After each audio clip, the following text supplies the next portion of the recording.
नमस्कार दोस्तों, स्वागत है आप सभी का पाथफाइंडर पर। एक बहुत ही ज्यादा चौंकाने वाली डेवलपमेंट सामने आ रही है बिकॉज रिसेंटली जो बांग्लादेश के होम अफेयर्स के एडवाइजर हैं या फिर उनकी इंटरिम गवर्नमेंट के होम मिनिस्टर कह लीजिए, उन्होंने दोस्तों अभी एक प्रेस कॉन्फ्रेंस को आयोजित करवाया जिसमें कि उन्होंने भारत को लेकर दो तीन बातें कही हैं। आप लोग यहाँ पे देख सकते हैं, ये प्रेस कॉन्फ्रेंस आयोजित करवाया गया। ये बीच में बैठे हुए हैं बांग्लादेश के जो होम अफेयर्स के एडवाइजर हैं, इनके बगल में बैठे हुए हैं बांग्लादेश के जो वहाँ के inspector general of police, and इनके बगल में बैठे हुए हैं उनकी बीजीबी जो उनकी बॉर्डर गार्डिंग वाली फोर्स है, उसके जो डायरेक्टर जनरल हैं वो भी यहीं पर बैठे हुए हैं। इन्होंने इस प्रेस कॉन्फ्रेंस में तीन बातें कही। सबसे पहले इन्होंने कहा कि जो भारत के द्वारा बॉर्डर के ऊपर फेंसिंग करने का प्रयास किया जा रहा था, हमने उस प्रयास को अब रोक दिया है। और इसको लेकर इन्होंने कहा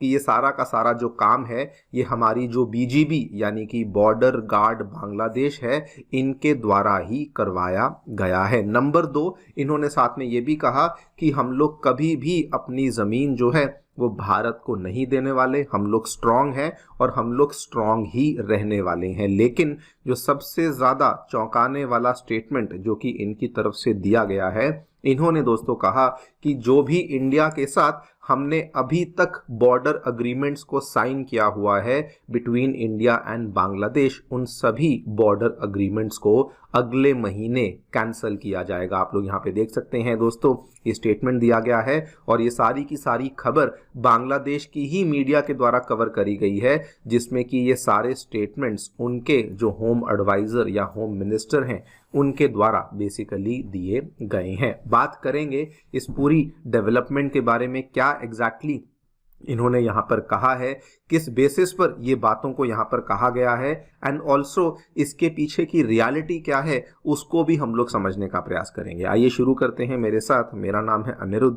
यदि आप लोग हमें फॉलो करना चाहते हैं, हमारे लेक्चर्स के अपडेट्स को प्राप्त करना चाहते हैं, तो यहाँ पर दिए गए टेलीग्राम चैनल्स के माध्यम से ऐसा कर सकते हैं। दोस्तों, आगे बढ़ने से पहले आप सभी को बताना चाहूँगा कि अनअकैडमी आपकी यूपीएससी परीक्षा की तैयारी को आसान करने के लिए जितने भी यूपीएससी के लिए रिसोर्सेज होते हैं उनको अब totally free of cost available करवा रहा है। फिर भले वो मंथली करंट अफेयर्स मैगजीन्स हों, प्रीवियस ईयर क्वेश्चंस हों, करंट अफेयर पीडीएफ्स हों, या फिर अगर आप एक नए एस्पिरेंट है तो एनसीईआरटी नोट समरीज, और अगर आप इस साल प्रीलिम्स में अपीयर कर रहे हैं तो फ्री प्रीलिम्स के मॉक टेस्ट, ये सभी चीज़ें आपके लिए निःशुल्क अवेलेबल करवाई गई हैं। और इन सभी चीज़ों के लिंक जो हैं वो आपको नीचे डिस्क्रिप्शन बॉक्स में दिए गए हैं। फिर भी कोई क्वेरी है तो आप लोग नीचे दिए गए इस फ़ोन नंबर पर डायरेक्टली फ़ोन भी कर सकते हैं, एंड हमारी टीम आपको इन सभी चीज़ों को लेकर असिस्टेंस भी प्रोवाइड करवा देगी। All right, so directly coming to the news, क्या देखने को मिला है।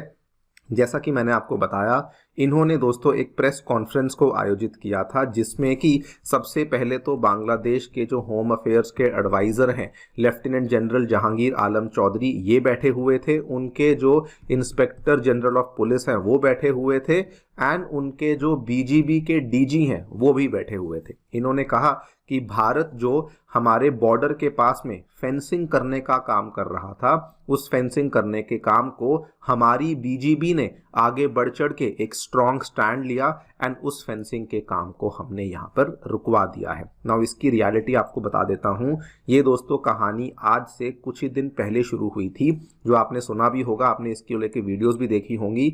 माल्डा में ये पूरा का पूरा सिलसिला शुरू हुआ था, जहां पर हमारी बीएसएफ के द्वारा इसकी फेंसिंग की शुरुआत करी गई थी। लेकिन जैसे ही फेंसिंग की शुरुआत करी गई थी, उधर से बीजीबी के द्वारा इसका बहुत ज़्यादा विरोध किया गया था। लेकिन दोस्तों, विरोध करने के बावजूद आप लोग देखिए, ये खबर आज से 3 दिन पहले की है, जब हमारी बीएसएफ ने कहा कि हमें कोई फर्क नहीं पड़ता, वो लोग को जो करना है करते रहें, क्योंकि ये जो फेंसिंग है हम लोग इंडियन साइड पे कर रहे हैं, इंडियन टेरिटरी पे कर रहे हैं, तो हम लोग इस चीज़ को कंटिन्यू करने वाले हैं। लेकिन दोस्तों, कल मॉर्निंग में हमारी बीएसएफ के द्वारा इस फेंसिंग को रोका गया। और ये इसलिए नहीं रोका गया बिकॉज उधर से जो बीजीबी थी वो इस चीज को रोकने का प्रयास कर रही थी, बल्कि बीएसएफ ने एक बहुत ही मैच्योर डिसीजन लेते हुए कहा कि हम लोग ये फेंसिंग को इसलिए रोक रहे हैं कि यहाँ पर जो टेंशन्स हैं वो दोनों कंट्रीज में कहीं और ना बढ़ जाएं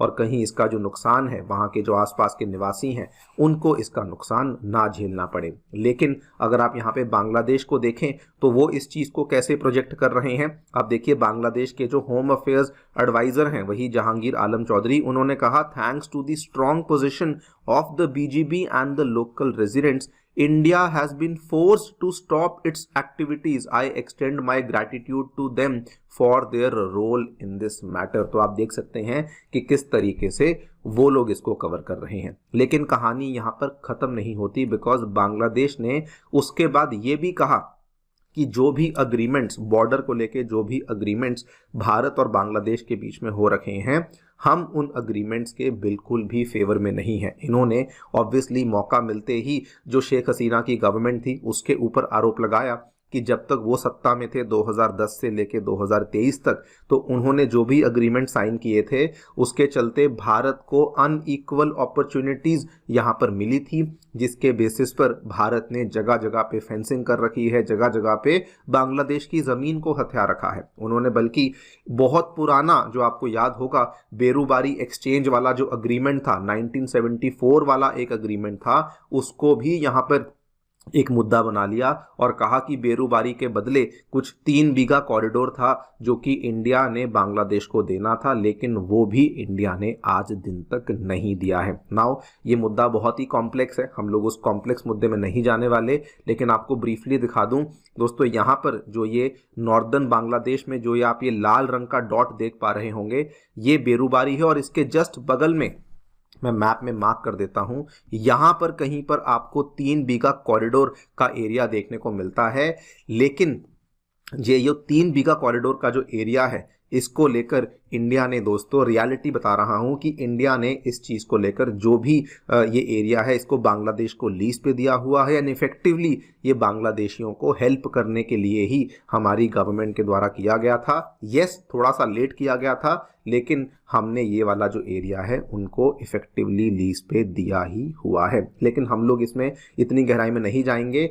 आप लोग देखिए इन्होंने क्या कहा। इन्होंने कहा कि बिकॉज इन अग्रीमेंट्स का केवल फायदा भारत को हुआ है, शेख हसीना गवर्नमेंट ने इनको साइन किया था, और इसीलिए हम लोग इन सारे के सारे बॉर्डर अग्रीमेंट्स को, जो कि 2010 से लेकर 2023 के बीच में साइन हुए हैं, हम लोग इन सभी अग्रीमेंट्स को, बांग्लादेश और भारत के बीच में साइन हुए अग्रीमेंट्स को कैंसिल करने वाले हैं। आप यहाँ पे देखिए इन्होंने अगेन पुराने सारे अग्रीमेंट्स को लेकर मुद्दा शुरू कर दिया है कि 1975 में एमओयू साइन हुए थे कि कोई डेवलपमेंट नहीं होनी चाहिए, दोनों देशों के कंसेंट के बगैर जीरो लाइन के आसपास 150 यार्ड्स तक किसी प्रकार का कोई डिफेंस पोटेंशियल नहीं होना चाहिए, वगैरह वगैरह। ये सारी की सारी बातें इन्होंने इसी प्रेस कॉन्फ्रेंस में बोल दी, जो कि क्लियरली केवल और केवल यहाँ पे आप देखिए भारत को प्रोवोक करने के लिए ही इस तरह की बातें बेसिकली कही गई हैं। इतना ही नहीं, बल्कि इसी प्रेस कॉन्फ्रेंस में इन्होंने ये भी कहा कि हमारा जो विदेश मंत्रालय है वो जल्दी ही इंडियन हाई कमिश्नर को समन करेगा, या तो वो आज समन करेगा या वो कल समन करेगा, सो दैट इस पूरे के पूरे मैटर को जल्दी से एड्रेस किया जा सके। नाउ मैं आपको केवल एक अग्रीमेंट की रियलिटी बता रहा हूं।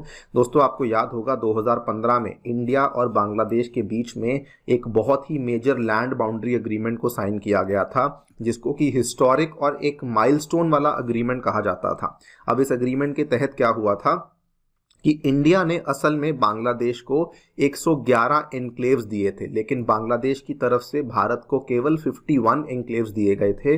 और अगर मैं एरिया टर्म्स में बात करूं तो इंडिया ने बांग्लादेश को 17,000 एकड़ एरिया दिया था, जबकि बांग्लादेश के द्वारा केवल हमें 7,000 एकड़ ही सौंपा गया था। तो आप लोग यहाँ पे देख लीजिए कि ये जब भी कोई लैंड बाउंड्री एग्रीमेंट हुआ है, इंडिया ने हमेशा प्रिंसिपली जो भी बनता है उसको बांग्लादेश को दिया है, एंड हमेशा प्रिंसिपल्स के बेसिस पर ही हमने किसी भी लैंड बाउंड्री अग्रीमेंट को यहाँ पर साइन किया है। और अगर आज इस तरह की नौबत बांग्लादेश करेगा कि अग्रीमेंट्स को फॉलो नहीं करेगा या फिर वो लोग अग्रीमेंट्स को कैंसिल करने का प्रयास करेंगे, तो यहाँ पर आप देख लीजिए कि मोटा मोटा इसका डिफरेंस देख लीजिए, 10 से 11,000 एकड़ के आसपास का एरिया है जो कि बांग्लादेश को, भारत को वापस करना पड़ सकता है। अगर इसी तरीके से इंडिया भी निट पिकिंग करने लग जाए, हर अग्रीमेंट को बैठ करके स्टडी करने लग जाए कि इस तरीके से आपने तब ऐसा किया था, तब आज आप लोग ऐसा कर रहे हैं, तो उस केस में बांग्लादेश को भारी